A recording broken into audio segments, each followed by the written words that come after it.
तो यार तुम अपनी मम्मी को मना भी तो कर सकते हो, बोल देते कि हम घर पे नहीं है, कुछ दिनों के लिए बाहर ट्रिप पे गए हैं। अरे मना करना ही क्यों है? अरे मम्मी से 2 दिन के लिए आ रही हैं गांव से, और 2 दिन यहाँ पर रहेंगी, उसके बाद गांव चली जाएंगी। तुम्हें क्या प्रॉब्लम है उनसे? यार तुम्हें नहीं पता ना, तुम समझोगे। वो जब भी यहाँ पे आती है ना, मेरे लिए बहुत सारी प्रॉब्लम्स खड़ी हो जाती हैं। देखो मुस्कान, मेरी माँ है वो, अगर वो इस घर में रहते भी हैं तो तुम्हें क्या प्रॉब्लम है उनसे? क्या प्रॉब्लम हो जाती है उनसे? धर्मेंद्र समझो, वो ना हर चीज में रोका टोकी करती हैं, और सबसे बड़ी बात, हम दोनों की प्राइवेसी खत्म हो जाती है यार। अरे हम सबको एक ही रूम में थोड़ी रहना है, इस घर में काफी रूम है। एक रूम में हम रह लेंगे, एक रूम में मम्मी रह लेंगी। और वैसे भी मम्मी हमारे रूम में हमारे साथ नहीं रहेंगी। अगर वो हमारे साथ रहती ना, तब हमारी प्राइवेसी खराब होती। ऐसे कोई प्राइवेसी खराब नहीं होती है। वो ना रूम में नहीं रहती है, उन्हें हर चीज जाननी होती है हमारी लाइफ की, कि हमारी लाइफ में क्या चल रहा है, क्या नहीं चल रहा है। मैं थक चुकी हूँ उनकी इन बातों से। मुस्कान, तुम्हें छोटी छोटी बातों में बहुत प्रॉब्लम नहीं होने लगी है? हाँ, और वैसे भी ना मैं अभी ऑफिस जा रहा हूँ, मेरा मूड नहीं है तुमसे बहस करने का। मेरे को चुपचाप ऑफिस जाने दो, दिमाग खराब कर रखा है। और तुमने मेरा जो दिमाग खराब कर रखा है उसका क्या? मेरी बात तो सुन के जाओ धर्मेंद्र, इसकी मम्मी आ जाएंगी आज।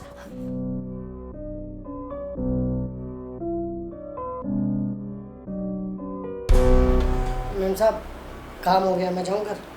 हाँ जाओ। अच्छा मैम साहब, वो क्या है ना, मैं शाम को काम पे नहीं आऊँगा। क्यों? शाम को क्यों नहीं आओगे तुम?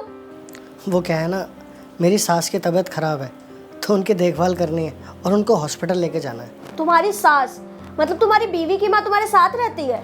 हाँ, वो हमारे साथ ही रहती हैं। तो तुम्हारी सास के कोई बेटा वगैरह नहीं है क्या जिनके साथ वो रह सके? तुम्हारे साथ क्यों रहती है?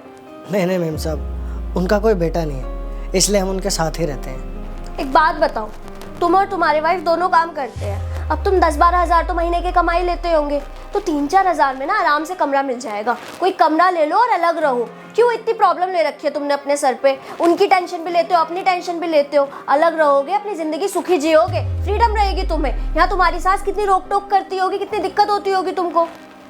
लेकिन मैम साहब, इसमें अलग कमरा लेने वाली क्या बात है? मेरी सास मेरे साथ नहीं रहती, बल्कि हम उनके साथ रहते हैं। और मैम साहब एक बात कहूँ, अपनी सास को अपने साथ रखना कोई गुनाह नहीं है। आजकल तो आपको पता ही होगा, बच्चे अपने माँ बाप को घर से बाहर निकाल देते हैं। अरे वो बूढ़े बेचारे इस उम्र में कहाँ जाएंगे? बल्कि हमारी संस्कृति तो हमें यही सिखाती है ना कि बड़े बुजुर्गों को अपने साथ रखना चाहिए। आपको पता है मैम साहब, जिस घर में माँ बाप एक साथ रहते हैं ना, वो घर दुनिया का सबसे खुशहाल घर होता है। और मैम साहब, मेरी सास मुझ पे बोझ नहीं है, वो अपना सारा काम खुद कर लेती हैं। और कभी कभी तो मेरी बीवी बीमार होती है ना, उसका काम भी वो कर देती हैं, तो मेरा पूरा घर संवर जाता है। तो हमारे लिए वो बोझ कैसे हुई? अच्छा मैम साहब, अब कुछ मैंने अगर ज़्यादा बोल दिया तो उसके लिए मैं माफ़ी मांगता हूँ, और अब मैं चलता हूँ।